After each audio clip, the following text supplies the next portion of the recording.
All right, let's get right into it. Today, we are pulling back the curtain on the art of persuasion by taking apart a really fascinating piece of marketing. It's a sales letter for a male enhancement product.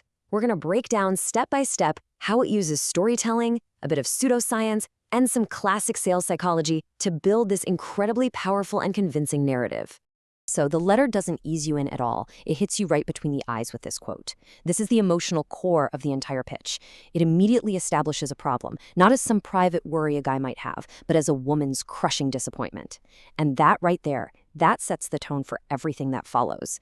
So, how do you take that one gut punch of a quote and turn it into a universal crisis?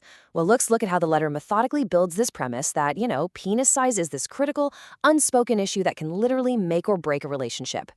Now, what's so clever here is the framing.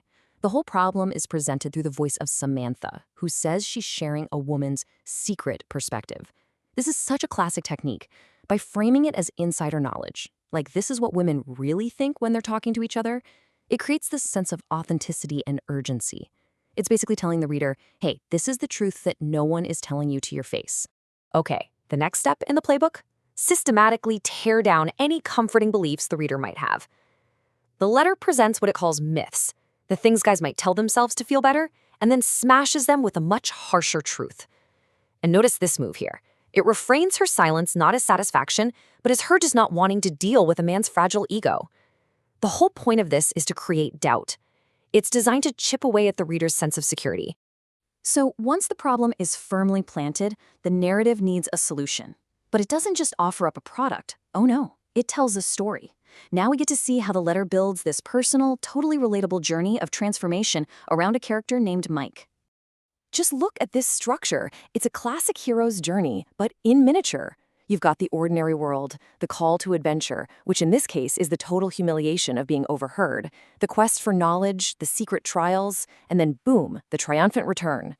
This kind of story arc is so powerful because it makes the desired outcome feel earned and emotionally real, not just like something you can buy. And here it is. This is the low point, the before picture.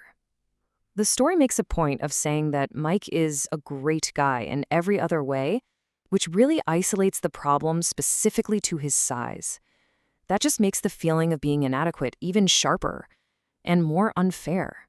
And then you get the immediate contrast. I mean, the language here is so intentionally epic, almost cinematic. It blocked out the moonlight. It's not just that he's bigger, it's a world-changing transformation. The difference between hung like a mouse and this image, well, it's designed to be as dramatic as humanly possible. So what's the point of all this? This isn't just storytelling for the fun of it. That stark contrast between the before and the after serves a very specific marketing purpose. It creates this powerful mental image of the end result, and it makes an abstract promise feel totally concrete, achievable, and, of course, incredibly desirable. Okay, an emotional story is one thing, but to really seal the deal, the pitch needs to sound credible. So let's look at how the sales letter borrows the language and the authority of science to make its solution seem totally legit.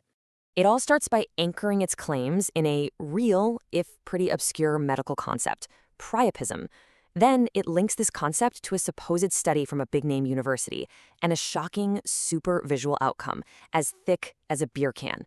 What it's doing is co-opting a medical term to build a foundation of scientific-sounding possibility for its pretty extraordinary claims.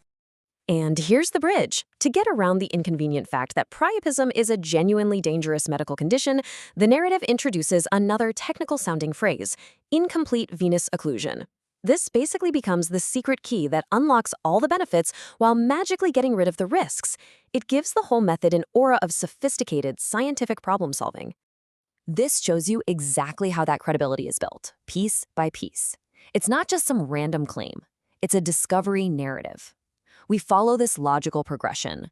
A mysterious expert with an engineering background finds a scientific paper, he identifies a key mechanism, he experiments on himself, and then he creates a method.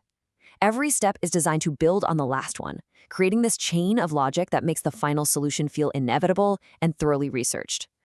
Okay, so the problem has been set, the story has been told, the so-called science has been presented. Now it's time for the final act, the direct sales pitch.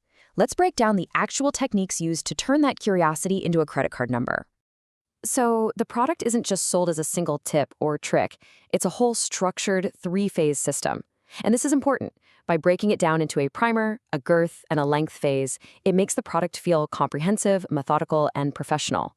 It suggests a really well-thought-out process, not just some simple gimmick. Next up is a classic sales tactic known as value stacking. You see the core system, which they value at nearly $400, but then they start piling on multiple bonuses, and each one has its own price tag. The goal isn't just to give you more stuff, it's to build the total perceived value up to a much, much higher number. In this case, over $500, all to make the final price seem like an unbelievable bargain by comparison. And this right here visualizes the result of that value stack. It's a technique called price anchoring. By first establishing that total value way up high at $528, the drops down to $97 and then to the final price of $77 feel massive. Your brain latches onto that first number, so the final price is seen not as a cost of $77, but as a saving of over $450. And to handle any final hesitation, you have this, risk reversal. The number 60 represents the 60-day money-back guarantee. And this is absolutely crucial. It completely removes the financial risk from the buyer's decision. It makes it so much easier to say yes, because it's essentially telling you, go ahead, try it. If it doesn't work, you lose absolutely nothing.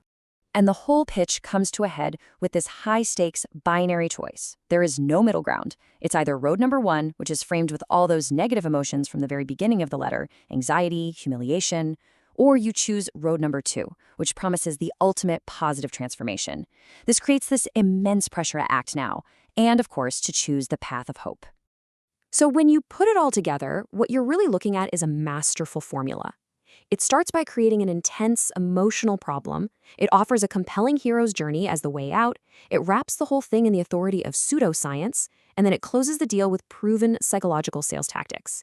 It's a complete, self-contained, persuasive universe. And that leaves us with one last thought. Beyond just being a sales pitch, what can a narrative this detailed, this potent, tell us about some of the deeper, often unspoken modern anxieties out there? It's a pretty fascinating question about what we desire, what we fear, and ultimately the power of a well-told story.